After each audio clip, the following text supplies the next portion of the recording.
Oi, boa noite, boa madrugada. Corujão Autismo chegando. Corujão do Autismo chegando.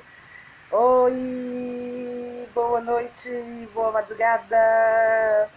Seja bem-vinda, seja bem-vindo ao Corujão do Autismo. Cíntia, Autismo. Todo mundo chegando, vamos chegando, gente. Para mais uma madrugada aqui, falando de coisas interessantes. Oi, Cíntia. Oi, meu amigo, meu quase vizinho. Oi, gente. Vamos chegando para fazer aqui mais uma madrugada produtiva, né? No nosso Corujão do Autismo. Simone. Oi, querida, como vai? Vem prestigiar o convidado mais que especial de hoje, né? Seja bem-vinda. A mocinha aí já dormiu para deixar vocês dois aqui na live. Vocês estão me ouvindo bem, gente? Nosso convidado ilustre de hoje, Dr. Romeu Sá, já entrou. Temos muito que conversar hoje. Clarinha já está dormindo. Clarinha já dormiu, Simone, para deixar você ir. E o Romeu livres para nós aqui. Que bom, graças a Deus. Então pronto, vamos chegando, gente, que hoje a gente tem que explorar muito esse convidado aqui, ó, sugar todas as informações que ele tem pra gente e que não são poucas. Por isso que a gente precisa delimitar o tema, né? Porque uma live é pouca demais. Oi, Dani! Oi, meu amor! Não acompanhei a sua live com o Nath hoje. A minha internet estava péssima. Inclusive, eu já estava imaginando, eu não consegui entrar nessa live aqui, porque hoje o dia todo a internet aqui foi ruim. Eu só usando dados móveis. Ai, o bichinho da energia da Amanda te pegou, Eliana? Pega não, amor. Pega não. Vocês não fazem ideia do que é aquela mulher, só estando lá na casa dela com ela. Todo mundo acha que eu sou uma pessoa elétrica, né? Mentira pura. O bichinho da energia da Amanda, só pegando o bichinho mesmo, viu? Porque ali tem uma energia fora do comum. Nunca vi uma coisa daquela. Então, continuando o que eu tava falando, Dani. Bendito seja o Senhor YouTube. Ai, gente, o YouTube é tudo de bom. Porque tudo que a gente não consegue acompanhar por aqui. E tem essas amadas maravilhosas que salvam tudo lá no YouTube. Então, quando a gente tiver calma, internet boa e tempo, tranquilidade, pode ir lá no YouTube maratonar. Eu indico para vocês o canal, gente, da Dani, Teia em Família e da Nath. Não é porque elas são minhas amigas, não, que eu nem gosto de puxar saco, de vez em quando não merece, sabe? Mas simplesmente é um canal, são canais riquíssimos de muito conteúdo, muito conteúdo. Aí vocês sigam elas lá, maratona nos vídeos delas. E se sobrar um tempinho, vocês vão lá no meu canal, que tá muito pobrezinho, mas um dia eu ainda vou enriquecê-lo. E assistam lá as lives que eu estou salvando, né? Todas essas lives do nosso Corujão aqui, eu tô salvando sem edição, sem nada, não manjo dos Paranauê.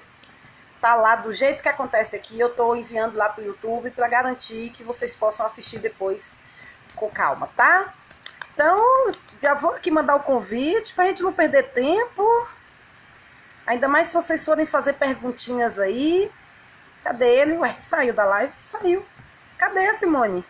Não tá aqui não, viu? Ele entrou, mas eu acho que ele saiu. Porque... Achei. Doutor Romeu, essa semana também tá assim, requisitadíssimo. Lá no Facebook só dá ele. Não sei que milagre achou um espaçozinho na agenda para mim. Tudo bom, meu querido? Eu não sei. Ele virou meu fã número 1 essa semana, porque ele viu que os convidados do início aí estavam bombando. Aí ele falou assim, vou dar uma moralzinha pra ela e vou aceitar fazer a live com ela. Ave Maria, que é isso, é um prazer imenso pra gente, querida. Prazer imenso, inenarrável. Gente, eu tenho que falar pra vocês que, assim, nesse mundo do autismo, depois desses 2 anos de diagnóstico, eu conheci muita gente aqui nesse mundo, através do Instagram. e comecei a admirar muita gente que Deus me deu a honra de ter a oportunidade de conhecer pessoalmente. Eu falo assim com tanta alegria das pessoas que eu consegui, que eu conheci aqui, que eu passei a acompanhar o trabalho, que eu admirei, respeitei e que tive a alegria de conhecer pessoalmente. O Dr. Romeu é uma dessas pessoas. Então, assim, é muito gratificante poder dizer assim que eu o conheço pessoalmente, que eu apertei tua mão e que me considera assim uma amiga, né? Porque a gente compartilha, mesmo que através das redes, nos nossos ideais, né? E a nossa luta diária. Seja bem-vindo, meu querido. Com certeza, muito obrigado, minha querida. Um prazer imenso estar aqui com você. Eu sou fã do seu maravilhíssimo trabalho que você faz, não somente pela sua filha, como também para os outros autistas, para os pais de autistas. Eu sou verdadeiramente, você sabe disso, fã do seu trabalho. Acho que cada um gosta de uma forma. Com certeza. Hoje eu vim com uma camisa extremamente pertinente. Olha. Nossa aí. Engraçado, né? Que todos os dias, desde a primeira live, eu vesti a camisa de autismo, porque a gente tem coleção, né? Aí hoje hoje eu tava assim com um ar de esperança depois de uma conversa que eu tive contigo hoje, dos nossos assuntos particulares. Aí eu falei, vou vestir uma blusa verde, vou fugir um pouco das camisas do autismo, mas vou botar aqui, ó, símbolozinho. Isso. Carrega, né? A nossa marca. Não tem. Com certeza. Não deixar. Olha, eu quero começar essa live como eu começo todas as outras. Eu acho muito importante, porque, assim, dedicar uma vida ao autismo, porque é pai de autista, porque é mãe de autista, porque é familiar de autista, é uma coisa. Agora, fazer do seu trabalho, da sua profissão, uma causa, já é, assim, uma outra questão, é uma questão de escolha, e uma escolha que envolve assim, um amor e uma entrega total, né? Então eu gosto muito de começar as lives perguntando os meus convidados assim, como foi que você caiu nesse mundo? Porque você fez a faculdade de Direito, né? E aí, assim, até chegar o momento lá do TCC, da defesa, acho que todo mundo passa por aquela coisa, meu Deus, não sei qual é a área que eu... Até pode ter uma afinidade, mas você ainda não... Geralmente não se sabe o que você quer para depois. Então eu queria saber se a sua paixão e a sua dedicação pela causa no direito autista, ela aconteceu depois do diagnóstico de sua filha, ou se antes você já tinha esse conhecimento. Como foi que isso aconteceu na sua vida? Maravilha, minha querida. Minha querida, eu, antes do nascimento da minha filha, alguns anos atrás, eu já desenvolvia um trabalho social com pessoas portadoras de câncer e de doenças raras. Eu tinha um trabalho social que colaborava com essas pessoas. Até que chegou uma menininha linda chamada Maria Clara. Aos 3 anos de idade, nós recebemos o diagnóstico do autismo. Eu confesso para você que eu passei apenas 2 dias, não digo nem de luto, mas de reflexão, e pulei da reflexão para a luta. Como? Primeira coisa, estudar todos os direitos que ela tem. Aí mergulhei na Lei Berenice Viana, no Estatuto da Pessoa com Deficiência, nas convenções internacionais que falam sobre os direitos das pessoas com deficiência, nas declarações, nos pactos de direitos humanos. E acabei enxergando ali uma grande oportunidade de luta, não somente como profissional, mas também humana. Perfeito. Porque o que os nossos filhos autistas passam de violação de direitos, de discriminação, como hoje, essa coisa absurda que esses 2 comediantes fizeram. Hoje. E eles já sabem que já estamos tomando providências. Corriqueiro, né? Situações corriqueiras. Com certeza. Um absurdo total. E é aquela coisa, né? Aquele amor incondicional que bate no coração da gente e que a gente deixa ele tomar conta e que você começa, quando você vê, você já mergulhou de corpo e alma na causa. Exato. Entendeu? Eu, por esse amor pela minha filha, eu mergulhei na causa autista em todos os sentidos. No meu lado profissional, hoje 90% dos meus processos são sobre direitos dos autistas. das pessoas com deficiência, mergulhei do ponto de vista social. A gente tem um trabalho toda quinta-feira no escritório, a gente só atende autistas carentes. E também na política, que nós procuramos também desenvolver projetos de leis e a gente é coautor de um projeto de lei municipal de Salvador. O que é muito importante, porque assim, infelizmente ou felizmente, a aquisição desses direitos precisa ser por vias legais, né? E a gente precisa, o assistencialismo, de certa forma, ajuda, os projetos sociais ajudam e muito, mas a gente precisa ter políticas públicas, né? Com certeza. Porque, ao contrário, a gente vai passar anos aí brigando por cada um pela sua causa e não pelo coletivo. Então, precisa cada vez mais a gente entrar na política, lutar para que essas leis sejam votadas e sejam aprovadas, né? Na questão municipal, estadual, federal. E é uma luta incansável, né? É verdade. E vou te dizer uma coisa, viu, querida? Nós temos até uma frente parlamentar de defesa dos autistas no Congresso Nacional. Pois é. Capitaneada pelo deputado federal Tiago Dimas. Tem a deputada federal Rejane Dias, que foi autora da lei do RG do autista. Tem a senadora Mara Gabrilli. Tem Romário, que é pai de uma menina com síndrome de Down. Tem toda uma frente parlamentar de defesa das pessoas com deficiência. E que a sociedade precisa ter conhecimento, né? E que a sociedade precisa ter conhecimento para unir forças, dar apoio de longe, para estar movimentando, né? Porque esse é o nosso papel. Independente se você tem alguém autista na sua família ou não, é uma realidade que está cada vez mais próxima de nós. E quando a gente faz essas lives, a gente perde o nosso tempo, entre aspas, para elaborar um post, para colocar nas redes sociais, é exatamente uma forma da gente convocar todo mundo para essa luta, né? É verdade. É uma luta árdua. Então, aí assim, teríamos aqui coisas para amanhecer o dia falando, né? Entrar, sair, entrar, sair. Mas aí, o doutor sugeriu a gente limitar na educação, né? Direito à educação. Então, a gente vai começar a falar nesse sentido. É óbvio que se alguém tiver aí, assim, tiverem dúvidas e quiserem fazer perguntas aí, uma live é pouco, Simone. Aí ele vai tentar responder. Mas então, bom, hoje, a nível nacional, além das leis nacionais de educação, que já cobre todos os seres humanos, né? LDB e tantas outras leis que tem, dentro da Berenice Piana, que é a lei que nos garante em todos os aspectos os direitos autistas, é isso? Não só a Lei Berenice Piana, como também o Estatuto da Pessoa com Deficiência. Perfeito. Que é a Lei 13.146 de 2015. Em alguns determinados assuntos, também o Estatuto da Criança e do Adolescente. ECA. O ECA também. A Constituição Federal, principalmente com os princípios constitucionais, sobretudo da dignidade da pessoa humana. E as convenções internacionais, como eu lhe falei.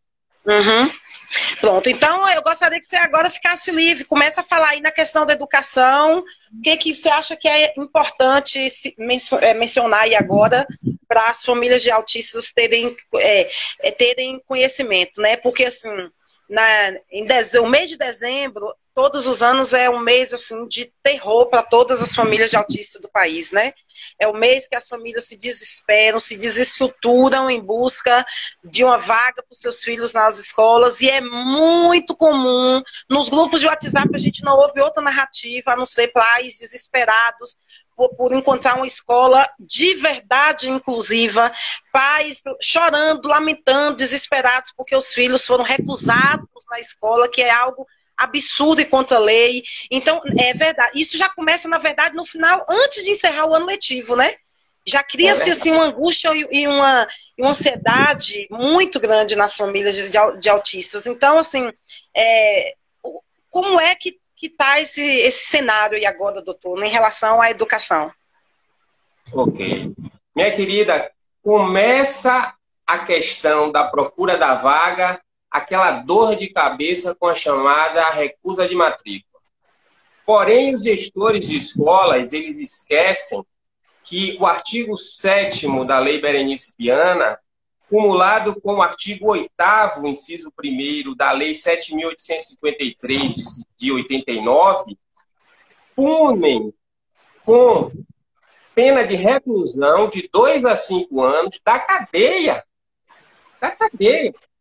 Ou seja, como está acima de uma pena de 4 anos, não é mais, sobe do nível de crime de menor potencial ofensivo. Pode dar cadeia. Pode dar cadeia. E mais multa de 3 a 20 salários mínimos.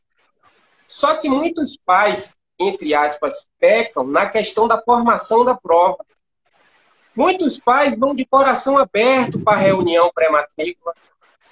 Não se preparam para produzir uma prova da negativa. Não se imune e não consegue produzir provas a favor deles, né? E isso. Olha o caso daquela escola de Feira de Santana, que a mãe soube produzir a prova de uma forma eficaz. Ela pediu para uma mãe de uma criança neurotípica ligar para a escola e a escola convocou a mãe já diretamente para o financeiro para efetivar a matrícula. No instante, ou seja, as vagas surgiram. Não é? No instante apareceu. E outra coisa, com aquele argumento... Ela foi muito perspicaz, ela foi muito, nossa, muito feliz na iniciativa com certeza dela. E já tem jurisprudência determinando indenização por danos morais para esses tipos de negativas de matrícula, beirando 30 mil reais. Nossa. Já pensou cada negativa de matrícula? A escola tem que pagar 30 mil reais no cofre da escola? É isso. As pessoas precisam denunciar, precisam... eu vejo assim... O que acontece de fato, eu acho que assim, a família de autistas já sofre tanto, já leva uma vida assim tão calejada, o cansaço, o esgotamento já é tão grande, que a família prefere assim, eu não quero confusão, eu não quero mais me esgotar, e vai deixando de lado e vai passando por mais aquele sofrimento, né?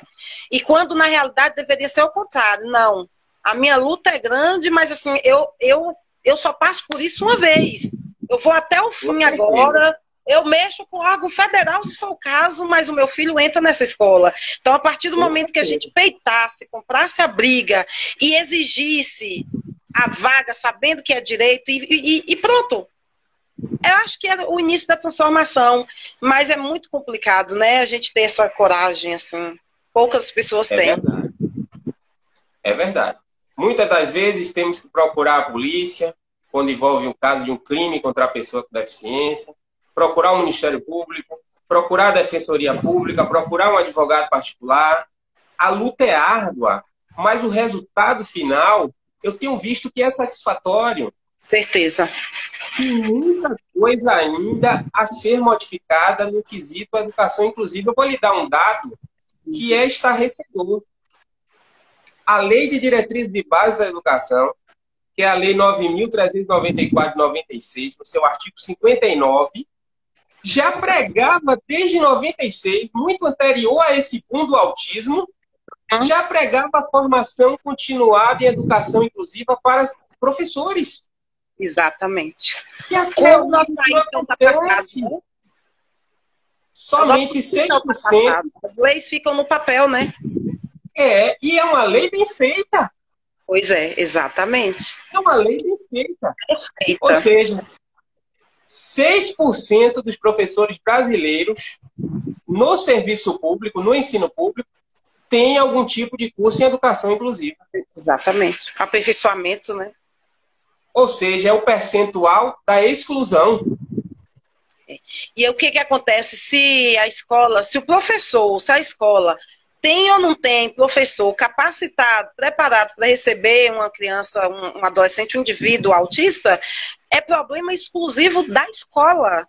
A família não tem nada a ver com isso. A escola é que propicie e que corra atrás de garantir aquilo que ela já deveria está preparada para receber, independente de ter ou não um aluno autista.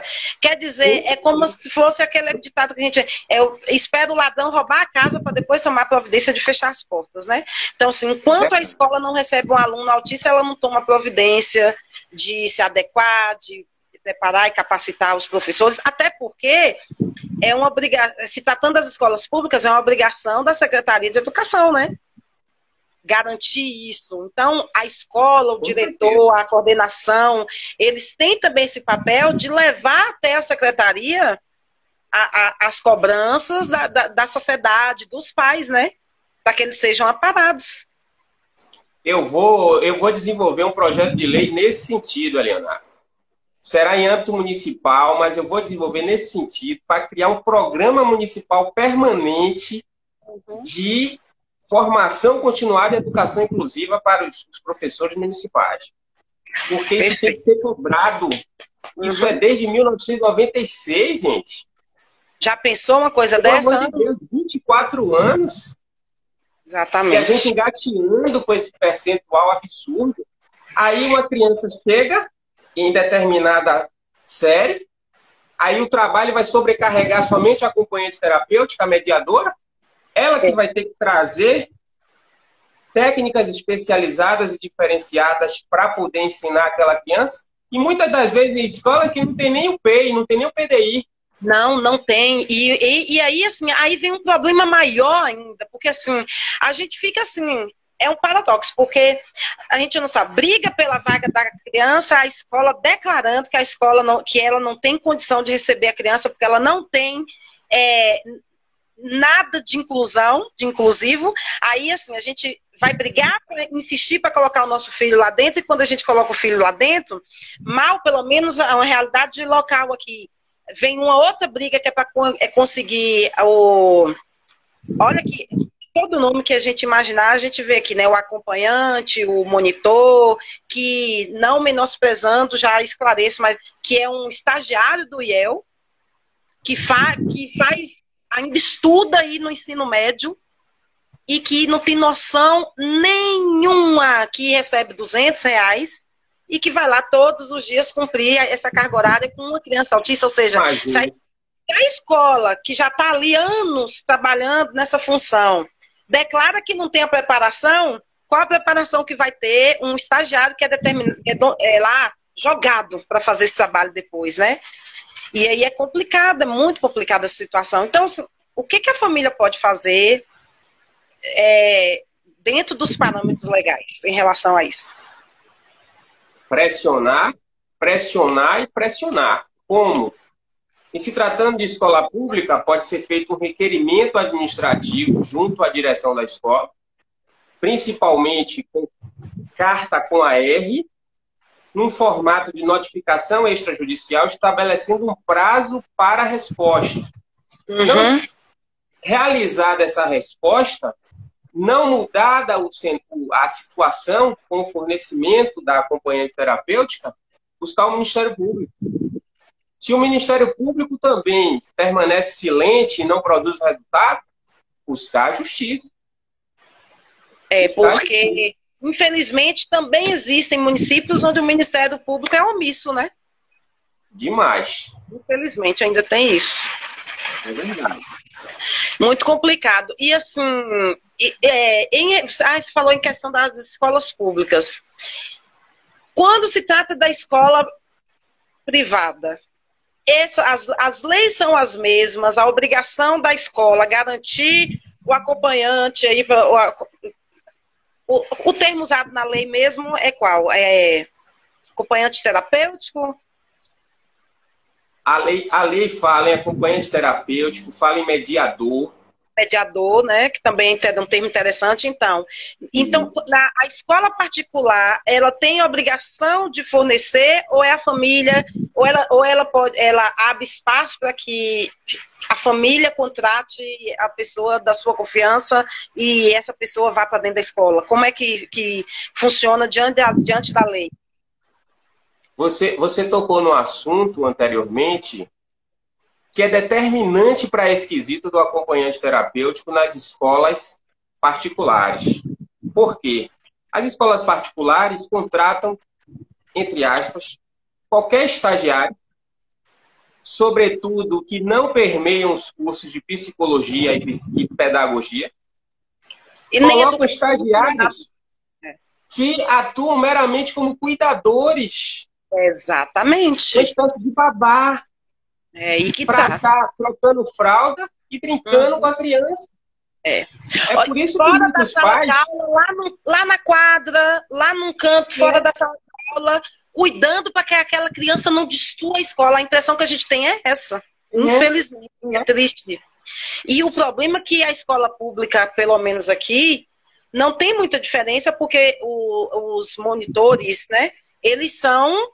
Lógico, a gente volta e meia, a gente encontra aí uns meninos assim interessados, que se apaixonam e tudo, mas é minoria, né? Então, assim, são os alunos da escola técnica daqui, do CEP, que é curso técnico, entendeu? Só tem eles aqui. E tanto que esse ano a maior dificuldade de reclamação dos pais, das mães aqui em Brumado foi exatamente porque as escolas aqui são todas integrais, e os meninos que poderiam estar sendo convocados para serem monitores das crianças autistas estudam pela manhã. Ou seja, estava faltando porque só tem eles. E eles estão na escola pela manhã. E pela manhã é exatamente o turno em que as crianças precisam desse acompanhante. Então, é uma situação assim, que a gente fica sem saber o que fazer, né? É por isso que abre o leque para que os pais, sobretudo os que têm uma condição financeira maior, querer contratar o acompanhante terapêutico. Só que a lei, o próprio parágrafo 1º do artigo 28, que trata do direito à educação no Estatuto da Pessoa com Deficiência, é muito claro ao afirmar que o Estatuto da Pessoa com Deficiência, aquele capítulo de direito à educação, ele se aplica tanto para escolas públicas quanto privadas. Você acredita que a gente já ouviu de diretor de escola de que aquele artigo 28 do Estatuto da Pessoa com Deficiência não se aplica às escolas particulares? Ou seja, né? Eles agora se tornaram advogados também, se tornaram mais do direito. É um absurdo. É por isso que muito pai tem que andar com o Estatuto da Pessoa com Deficiência já em PDF no celular. É verdade, salvo. Para esfregar na cara. É verdade. E não é só a questão do acompanhamento terapêutico, não. Quando chega na questão da adaptação das atividades, é outro Deus nos acuda. Só Jesus, viu? Só Jesus na casa. Ou seja, se fosse uma escola que levasse a educação inclusiva a sério, tivesse um PDI, que é aquele documento que vai fomentar a inclusão do aluno especial, do aluno com deficiência, revisado permanentemente a cada trimestre, para ver se as metas do PDI, as metas de inclusão estão sendo preenchidas com aquele aluno, como escola que é inclusiva de verdade faz, é outro nível. Doutor, eu penso, assim, as escolas, a gestão das escolas deveriam compreender que o PDI para a escola é tão importante quanto o PPP. O PPP ele não é obrigatório e necessário, o PDI também deveria ser na mesma proporção. E assim, ignoram completamente essa necessidade. Eu fico assim, estarrecida como professora de como a gente, em pleno século XXI, ainda tem que se bater com essa questão, né? Diante das escolas. É triste, é muito triste. E, sobretudo, as escolas particulares esquecem que é uma concessão pública. Se é uma concessão pública, ela se investe de Estado, entre aspas, nas garantias constitucionais relacionadas à educação. A gente não pode ouvir de um diretor que não é obrigação daquela escola fornecer um acompanhante terapêutico de qualidade. Já pensou? A gente fala acompanhante terapêutico do ponto de vista educacional. Não é aquele acompanhante terapêutico relacionado àquela equipe multidisciplinar do ABA. É uma coisa completamente diferente. Aí já é uma outra questão. Mas um acompanhante terapêutico com experiência, uma equipe que tenha uma boa aquisitação na questão da adaptação das atividades. A tecnologia... Com parceria direta com o professor, que vai planejar junto e elaborar junto as estratégias pedagógicas de inclusão daquela criança, de inclusão, de adaptação no ambiente, de todas as questões que envolvem as dificuldades do autista, né? As questões cognitivas, as questões de aprendizagem, as questões sensoriais do espaço onde ele está, tudo isso tá tudo dentro do mesmo pacote, né? É verdade. Agora o detalhe, Eliana, é que, do ponto de vista da educação inclusiva, requer investimento. Entendeu? Mexer no bolso, é aí que ninguém quer compromisso, né? É por isso que eles não querem. Mas o detalhe é o seguinte, o artigo 28, lá do Estatuto da Pessoa com Deficiência, fala que o poder público tem a obrigação de fiscalizar, avaliar, supervisionar e revisionar. Sabe o que é que isso tudo quer dizer? Enquanto concessão pública, o poder público tem que avaliar se realmente tudo que está ali escrito está acontecendo. Isso é sinal que o poder público não avalia o sistema educacional inclusivo. Não. Senão, não teria escola particular se achando à vontade, com todo respeito às escolas particulares que são verdadeiramente inclusivas, e fazendo esse tipo de coisa. Exatamente. O poder público é o primeiro a ser omisso. É uma situação bastante complicada, porque assim, a gente encontra pais que querem tirar da escola pública porque acham que a escola pública as coisas ficam muito soltas, que o menino, as salas são superlotadas, que o menino não vai ter aquele cuidado e atenção que ele precisa na sala, quer levar para a escola particular, mas aí se depara com essa situação que as escolas particulares já declaram que não tem, que não fornece o monitor, e aí assim, pra onde que eu vou, meu pai? O meu filho precisa ir para a escola. Doutor, só para o senhor ter uma ideia, esse ano aqui na minha cidade, se passaram 2 meses de aula e tinha um monte de criança que ainda não tinha ido para a escola. Porque a secretaria determinou que as crianças só iriam para a escola quando saísse, quando tivessem os monitores. Imagino que 2, 3 meses a criança fora da escola. Isso é crime? O prejuízo, isso é crime. E é crime. As mães simplesmente de braços cruzados, coitadas, porque não encontraram assim, ferramentas de luta para isso, sabe? É isso que eu fico indignada, porque assim, precisa de alguém, uma pessoa para dar aquela sacudida, para mobilizar, para levar todo mundo para lutar juntos, porque sozinho ninguém consegue. É verdade. Aqui mesmo em Salvador, eu passei por uma situação dessa, que, como eu lhe falei uma vez, eu recebo mais de 5 mil mensagens por dia. Tem hora que eu fico louco para poder estar respondendo tanta mensagem. E tem um sistema de robozinho do lado de cá. Eu não sou muito fã do robô, porque tira essa questão do contato pessoal, entendeu? É muito mecânico, não substitui nunca. E eu já vi casos da pessoa estar ali, aí chega uma mensagem automática, a pessoa pergunta, é um humano que está falando ou é um robô? Aí eu acho aquilo um pouquinho pessoal, entendeu? Eu ainda estou naquela de eu mesmo responder. Aí aconteceu uma situação dessa aqui em Salvador. A diretora mandou pelo WhatsApp para a mãe, não mande o aluno fulano de tal, porque está sem o mediador, está sem o monitor, está sem acompanhante. Aí ela perguntou, o autismo é alguma doença infecto-contagiosa? Ela disse, não, é porque a gente não tem como cuidar. Exato. Aí eu orientei, printe a tela, inclusive comunique para ela que printou a tela e que vai até o Ministério Público e a Delegacia de Polícia. Que ela acabou de cometer um crime contra uma pessoa com deficiência. Minha querida, em uma semana tudo foi resolvido. No instante... Em uma semana, não tem resolveu. Tem que ter conhecimento dos seus direitos e tem que ser firme na cobrança deles. Não tem outra saída. Com Uma outra certeza. questão, doutor, que é uma realidade que eu conheci de perto aqui também, com certeza você tem vários casos aí. A direção da escola informar, mandar um comunicado para a família de que o menino deveria ficar em casa e que só deveria voltar à escola quando ele tomasse o medicamento para acalmar.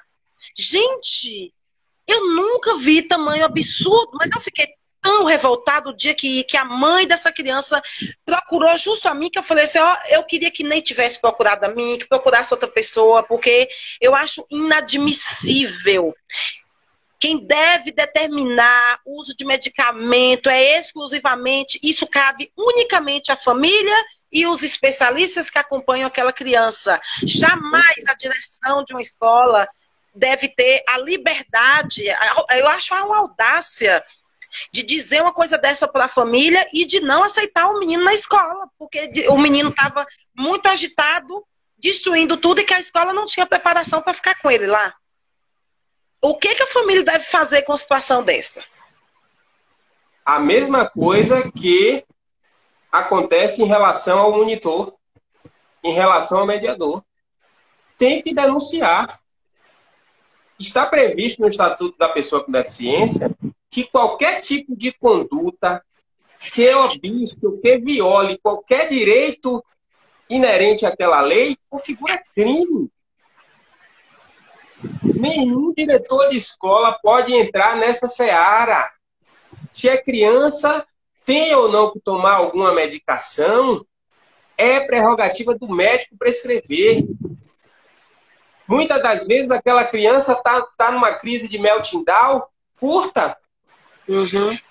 E basta você ter algum tipo de técnica que desvie o foco de interesse naquele momento, que tire 2, 3 estímulos ao mesmo tempo, que tape aquele foco de interesse e entre com outro foco de interesse por cima, e consegue contornar, às vezes até uma massagem de propriocepção na criança, a criança vai se acalmando, mas não sabem. Exatamente. Outro dia eu tive que ensinar a professora da minha filha o que era desviar o foco de interesse ou fazer uma massagem de propriocepção. Porque eu cheguei na escola, vi a rodinha, aí minha filha no norte e a rodinha no sul. A assistente dela me viu pelo espelho e fez o sinal, eu vi. Aí quando ela abriu a porta e veio me atender, já veio meio assustada e me mostrando o livro, que o livro era de Maria Clara. Apesar de estar na rodinha, eu estava com o livro na mão. E me mostrou o livro e me mostrou a etiqueta que o livro é de Maria Clara.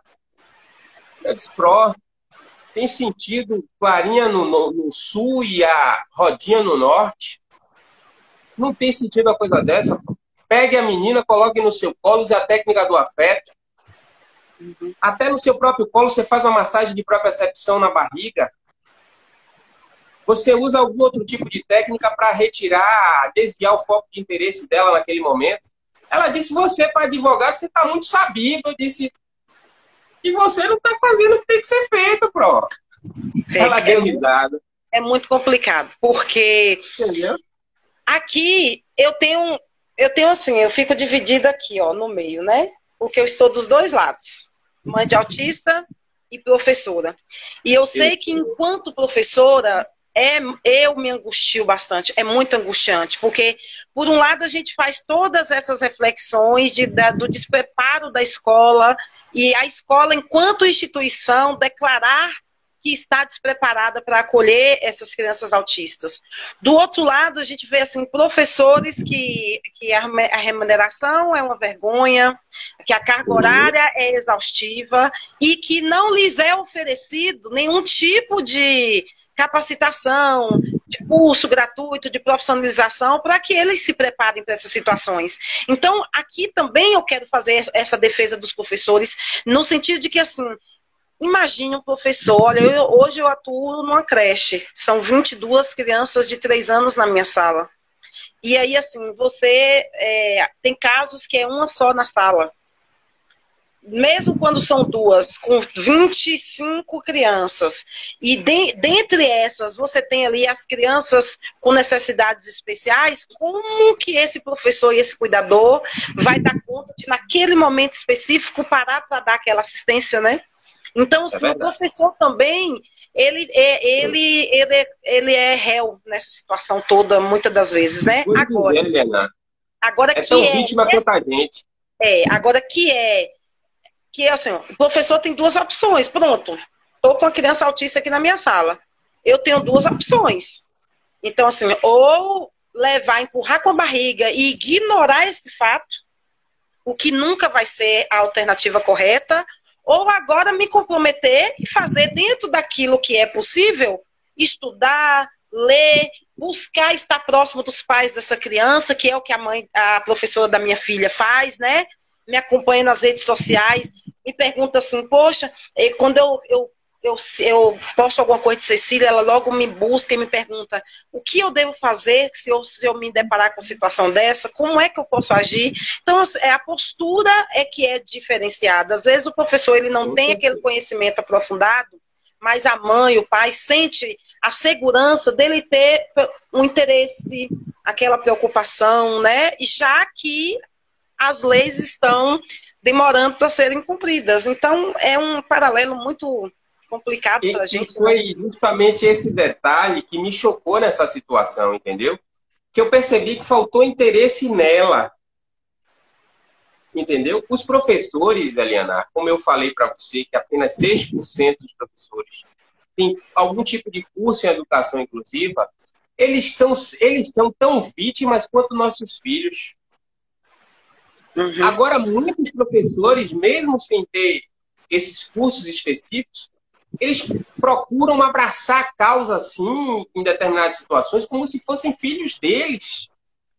Eu tive uma professora assim para a Clarinha, no ano retrasado, que ela abraçou a causa assim, como se fosse filha dela. Entendeu? E isso também me comoveu muito. A gente está falando de uma profissão que é a profissão mestra. Toda profissão passa pelo professor. Tem países no mundo que o salário de um professor é maior que o de juiz de direito, por exemplo, na Coreia do Sul. E eu acho que deve ter que ser mesmo. O quanto que ele é importante na formação do indivíduo, né?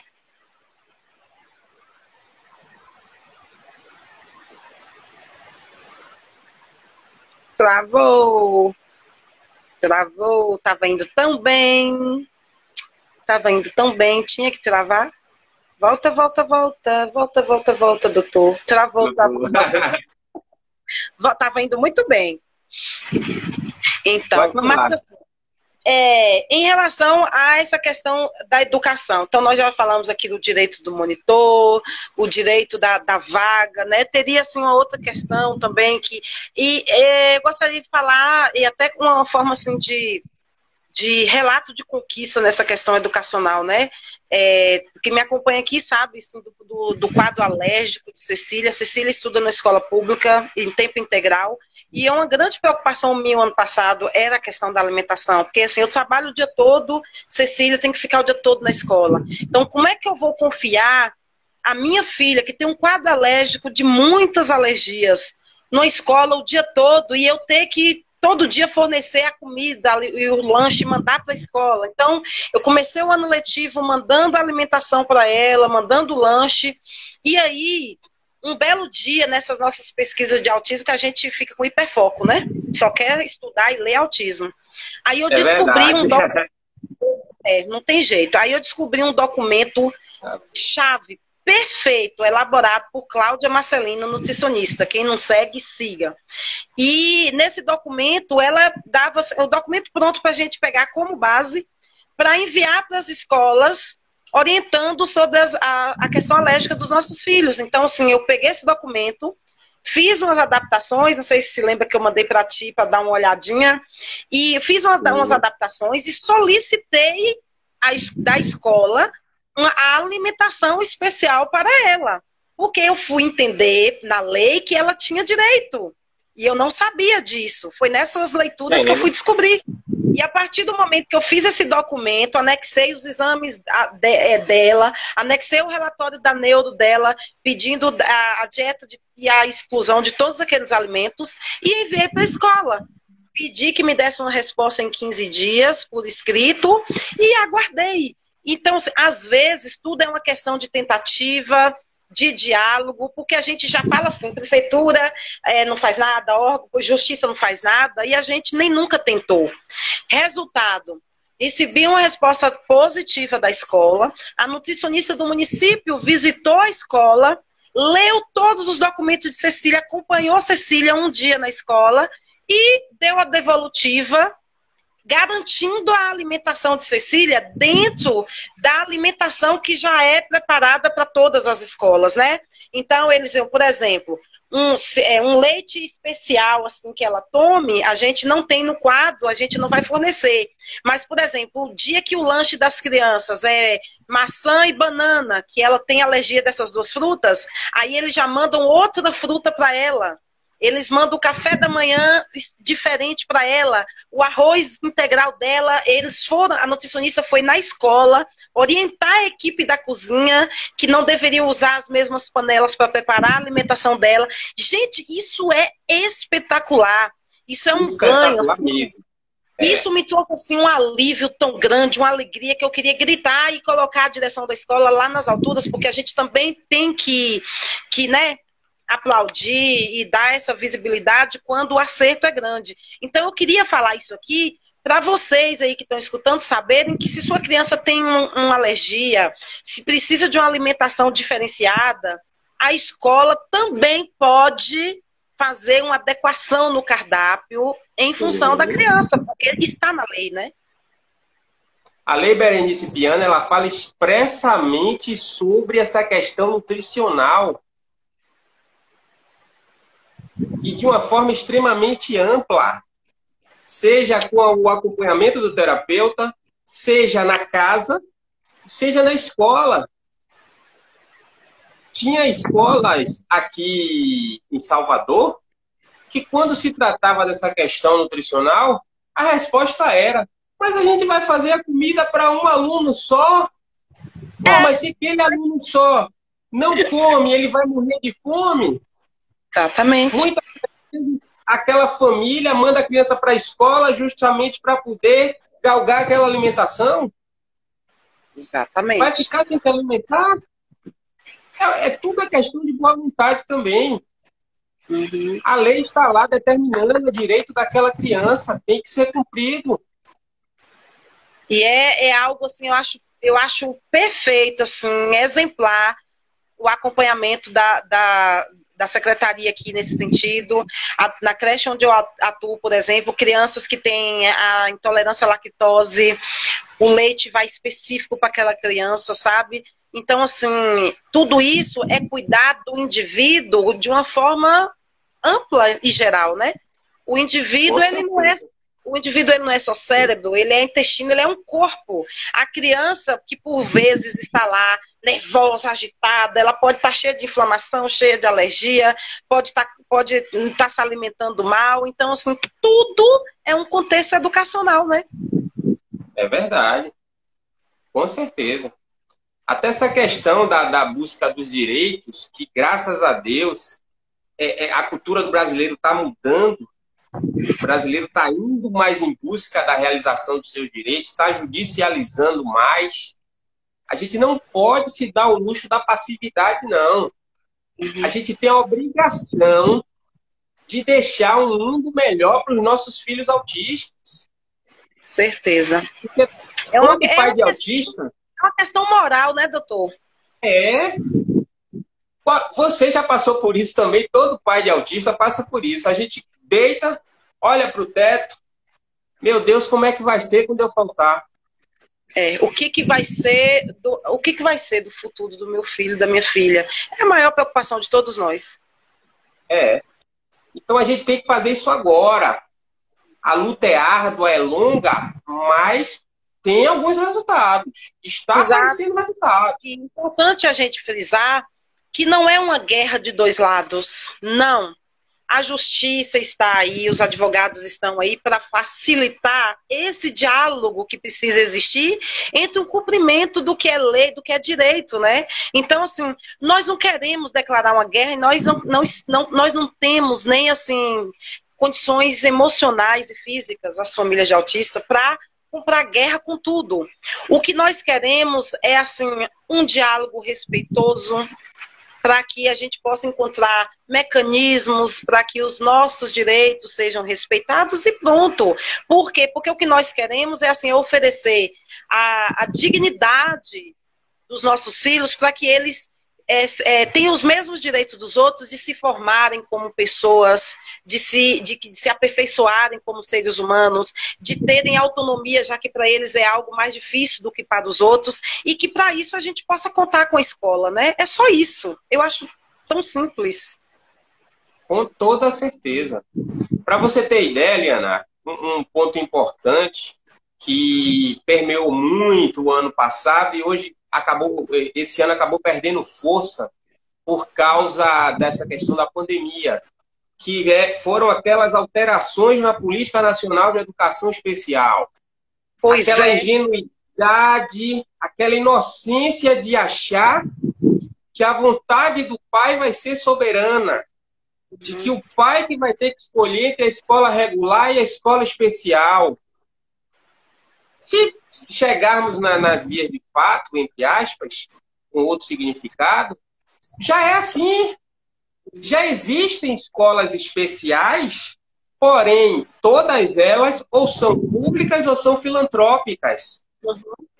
Mas daí a dizer que a educação especial, ela preferencialmente se dará em escolas especiais, isso é de um risco absurdo. Porque Certeza. isso vai segregar e, consequentemente, também vai excluir o convívio dos nossos filhos autistas com crianças neurotípicas. É bom para ambos os lados.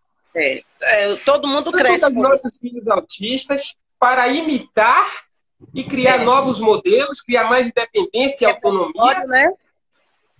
quanto para essas crianças crescerem adultos que não excluem, que não discriminam, que respeitam as diferenças. Que aceita o outro como ele é. Que aceitam o outro como ele é. Se a própria Lei de Diretrizes e Bases de Educação já fala que a educação especial se dará, em regra, em escola de ensino regular, e já existe esse nível de recusa de matrículas, imagine se a decisão ficar exclusivamente no colo do pai. Né? Muito arriscado. Isso é muito arriscado e muito complicado, de fato. É verdade. Doutor, nós temos poucos minutos, 5 minutinhos. Eu queria que você falasse de uma forma assim resumida, porque isso é assunto para uma live inteira. Quem sabe a gente marque um aí nas semanas seguintes para falar assim, desse contexto da educação agora, no período de pandemia, né?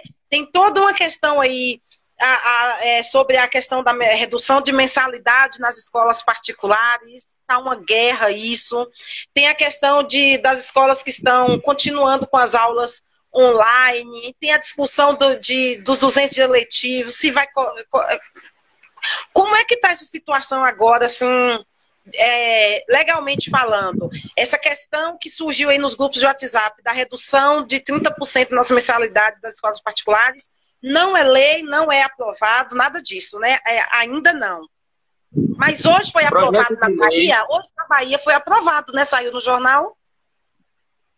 Projeto de lei do deputado estadual Alan Sanches, de redução de 30% das mensalidades escolares durante a pandemia, ou seja, em caráter de extrema excepcionalidade, certo? Porém, se eu não me engano, foi aprovado hoje. Aprovado na Bahia. Só na Bahia. Só na Bahia. Tem projeto de lei em outros estados, no Distrito Federal também tem, de um deputado distrital que também fez um projeto de lei nesse mesmo teor. Agora é preciso ter cuidado que escolas que já têm políticas de descontos, esse desconto, principalmente para quem paga de forma pontual, terá que ser cumulativo. Tanto o desconto que já é previsto no contrato, quanto o desconto que a lei está impondo. Porque muitas escolas podem lançar mão desse argumento de dizer que já tem uma política agressiva de descontos e que não vai acatar o que está determinando a lei. Não pode. Não pode, né? Obrigatoriamente vão ter que cumprir, independente do que faziam antes, né? Com certeza. Obrigatoriamente. E a orientação é aquelas que se recusarem o cumprimento da lei, as famílias procurarem o Ministério Público, né? Com certeza. Procurar a Secretaria de Educação, procurar o Poder Judiciário, no caso, na figura da Defensoria Pública ou de advogado particular. Querida, acho que o pessoal está querendo que você leia os comentários. E aí, assim, é tanta gente, né? Meu irmão que está aqui, viu, doutor? Ó, tocaram no ponto X, humanização. É porque Cíntia falou aqui que as pessoas precisam se humanizar. Aí meu irmão complementou assim, humanização. Infelizmente, os poderes públicos, em regra, não são, e no que tange investimentos em capacitação em materiais didáticos, etc., eles irão até a última instância para negar. Infelizmente, é isso que acontece, né? É verdade. Há todas as brechinhas da lei para poder negar. E saiu um decreto recentemente no Diário Oficial que existirá a redução de 30%. Aqui tá. De 30% para o ensino fundamental e médio, exato. Não saiu nada a respeito da educação infantil nesse sentido. E também para as universidades. Também. Pô, e por que a educação infantil ficou de fora? Não entendo. Deveria ser. Agora, o detalhe é o seguinte, Eliana, qualquer pessoa pode ajuizar uma ação declaratória para que esse dispositivo ele seja interpretado de uma forma extensiva. Entendi. Para se buscar o espírito dessa lei e o alcance desse dispositivo. Porque o ideal é não excluir as outras categorias de ensino, não. É englobar tudo. Inclusive, exatamente, também ficou de fora aí o ensino profissionalizante. Exato. O ensino técnico profissionalizante. Então, vai ter ação judicial questionando o alcance desse dispositivo. Poxa, aí já abre brechas na lei, né? Por que não pensou nisso na hora da elaboração? É complicado. Mas muitos dos deputados não são advogados, eles pecam muito nisso.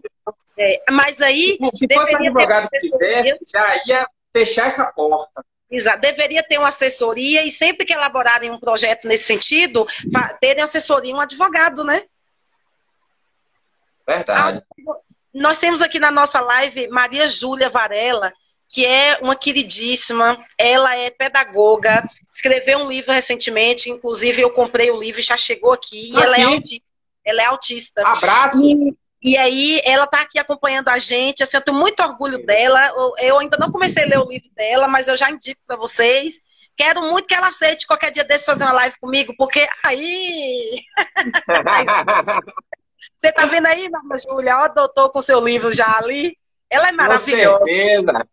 Grande abraço, Maria Júlia. E pronto, tem mais comentário. A sua esposa é maravilhosa, né? Não vou nem falar, não vou dar... Obrigado. Você tem que concordar, porque ela está aqui, assim, fazendo comentários bastante pertinentes nesse sentido. Eu não voltei muito aqui, não, porque agora a gente já vai... Poranágula pode ser aplicada, correto, doutor? Meu irmão está perguntando lá atrás, mas eu não sei do que se trata. Porque já passou.